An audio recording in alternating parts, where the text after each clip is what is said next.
Losing money on apartments. Let's have a look. Hello everyone, Florian.Heise here and welcome to another episode of HeiseSays. Grab your stein of coffee and let's have a look at this article from realestate.com.au, which is discussing losses mount for apartment sellers in Sydney's oversupplied high-rise regions. Now if we jump over here to SQM research, we can see here in Sydney the weekly asking property prices for, 2-bedroom units and all units. All units is now, in January 2021, sitting at 668,000. And if we go right back in time, there we have it, so about there, we're at November or December 2016. So we've gone back 4 years.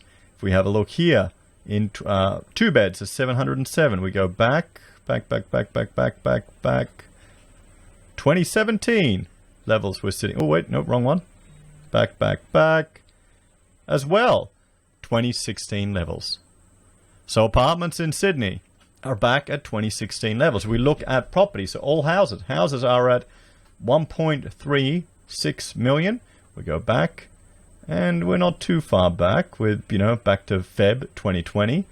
And it was on the way down at that. But if we go all the way back, yeah. So 2017. So if you bought in 2017, you're probably still sitting on 2017 levels. There you go, guys. Now, if we talk about Sydney, I have to draw attention to the triangle of fail. Now, just the issues with regards to the quality of apartments in Sydney is, well, public. Now, more and more people are concerned with them. So if we bring this up here, and I'm going to turn off all the mines, and I will turn up on construction issues, where you can see I call it the triangle of shame between Mascot, Zetland, and Sugar Cube, just in here. Sydney has had a huge surge in apartment construction back in the day. I'll bring up this quote from Matt Berry from his House of Cards. In 2016, back to the prices we're at now, 67% of Australia's GDP growth came from the cities of Sydney and Melbourne, where both the state and federal government had done everything they can to fuel a runaway housing market. Seems to have not changed at all since then, has it? The small area from Sydney's CBD to Macquarie Park is in the middle of an apartment building frenzy, alone contributing 24% of the country's entire GDP growth for 2016, according to SGS Economics and Planning. Now that resulted in a boom in apartment construction, that was also fueled by foreign investors jumping in. And what happens when you overheat a sector? You get shortcuts, guys. Quality issues. Then you've got people kicked out of their homes, like at Mascot, or Opal, or Sugar Cube, or Zetlands. And that's only the ones I'm remembering from off the top of my hair, off the top of my tongue. There's so many more around the country. So, falling rents from international border closures have smashed property investors in Sydney's emerging high-rise suburbs, and many incurred serious losses. A review of sales over the lead-up to spring 2020 showed close to 1 in 5 home sellers in the densely populated Parramatta and Strathfield council areas lost money on their sales, with a median loss of nearly $50,000. Property always goes up, everyone. Isn't that the line that people are telling us? It's apartments. Australia is a K-shaped economy, and you've got the apartment crowd and you've got the housing crowd. They're two different worlds, but housing's going to cop it too. About 3/4 of the Parramatta apartment sellers who made a loss were investors. Losses were similar in the Cumberland Council area, which neighbours Parramatta. Close to 13% of the properties sold for a loss, and the median loss was $55,000. Research group CoreLogic reported the bulk of the unlucky sellers were investors offloading apartments, and most had owned their properties for less than 5 years. There were also significant losses for sellers in Ryde and Botany Bay council areas, with a respective 16.8% and 11.5% of the properties that changed hands over the September quarter selling for less than what the vendors paid for them. And you've got to remember, even if you sell for the same price you paid for it, you still have all these other fees, charges, and costs associated with it. Property isn't that liquid. It really isn't. So, shares are looking more attractive even for the issues there. Both regions had a significant pipeline of new apartment projects in the works, and a spate of new buildings were constructed over recent years. This increased the supply of properties for sale at a time of falling demand from buyers, particularly investors who had traditionally been behind the bulk of high-rise purchases. Property analysts reported many investors were avoiding the high-rise market due to falling rents and banks putting the brakes on lending for investment properties. Apartment rents dropped by about 10% across Sydney, and vacancies were elevated for much of 2020. The falling rents and high vacancies may have forced some landlords to sell further, increasing the supply of available properties and putting downward pressure on prices.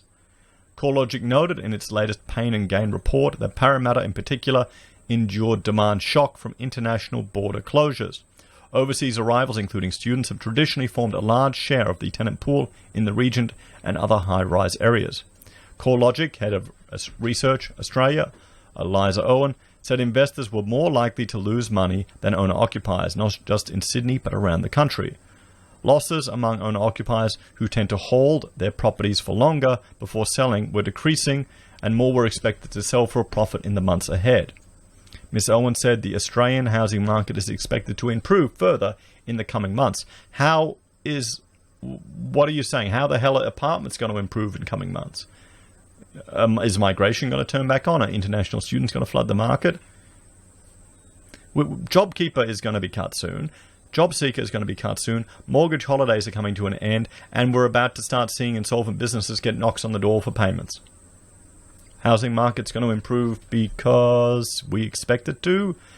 We're going to talk about it in the media and get FOMO to drive it up, or we're going to encourage the politicians to push for apartment buyer grants. You tell me. Take your pick. Pick your poison, guys. It's Australia. Housing always goes up, mate. She'll be right. I need a coffee. I can't do my bogan Aussie too well. Oh, I pretty much do it naturally. Adrian William Director Adrian Tasvalis said a weaker investment unit market was at odds with the detached house market, where demand for upsizes was pushing up prices. Well, prices have recovered to where they were 4 years ago. We just saw that now. Larger houses were particularly sought after and were commanding prices well above those recorded before the pandemic, he said. Conversely, one-bedroom units were a hard sell. Were one-bedroom units ever a good investment, everyone? I just remember looking at some of them when I was a student as potentially to live in the city, and they just looked terrible. And then I went to parties there with uni friends. So there we have it, everyone. And we'll jump back here. We'll have a look. Here's the weekly asking property prices.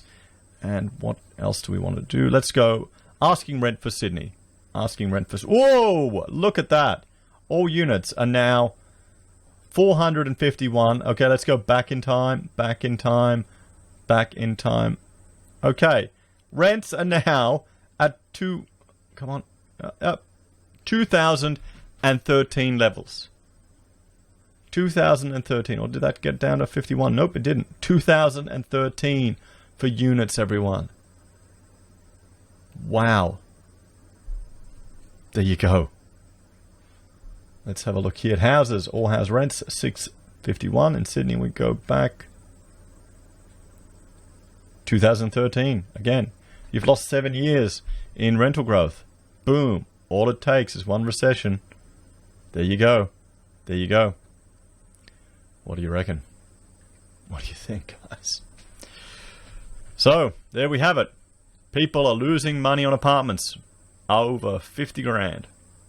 Good investment? Does property still always go up every 7 years? As always, thanks for watching. Like, share, subscribe to the channel. Let me know your thoughts and opinions in the comments down below.